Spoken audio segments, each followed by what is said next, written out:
সেই ইনক্লুসিভ বাংলাদেশ গঠনের দিক থেকে। এবং পার্বত্য চট্টগ্রাম ৭১ পরে আপনারা জানেন অনেক সমস্যা ছিল, কিন্তু জিয়াউর রহমানের দূরদর্শিতার কারণে এখন পর্যন্ত আলহামদুলিল্লাহ পার্বত্য চট্টগ্রাম বাংলাদেশ তার অবস্থান শক্তভাবে রাখতে সক্ষম হয়েছে। পাশাপাশি ৭১-এর পরে পার্শ্ববর্তী রাষ্ট্রের পরিকল্পনার মাধ্যমে ইসলামকে মুছে দেওয়ার যে একটা গভীরতম নীল নকশা, সেটাও মিশিয়ে দিয়েছেন শহীদ প্রেসিডেন্ট জিয়াউর রহমান। আর বেগম খালেদা জিয়াকে আমরা এভাবে দেখি, ওনার যে আপসহীন চরিত্র, আপসহীন বডি ল্যাঙ্গুয়েজ, আপসহীন কথাবার্তা, নিঃসন্দেহে সেটি এখন পর্যন্ত ওনাকে বাংলাদেশের মানুষের ভালোবাসার মধ্যে সিক্ত রেখেছে।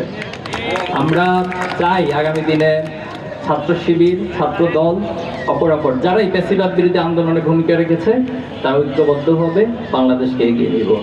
রাজনৈতিক মাঠে এক একজন আদর্শ, এক একজন চিন্তা, বক্তব্য আলাদা থাকবে, এটাই রাজনৈতিক সৌন্দর্য, এটাই বৈচিত্র্য। কিন্তু দিন শেষে দেশটা আমার, আপনাদের, আমাদের সকলের, আমরা সবার বাংলাদেশ সম্মিলিত প্রচেষ্টার মধ্যে গড়ে দেবেন ইনশাআল্লাহ। আপনাদেরকে আবারও মোবারক জানিয়ে সুন্দর আয়োজনের জন্য, আমাকে কথা বলার সুযোগ দেওয়ার জন্য কর্তৃপক্ষকে কৃতজ্ঞতা এবং ধন্যবাদ জানিয়ে কথা শেষ করছি। আসসালামু আলাইকুম।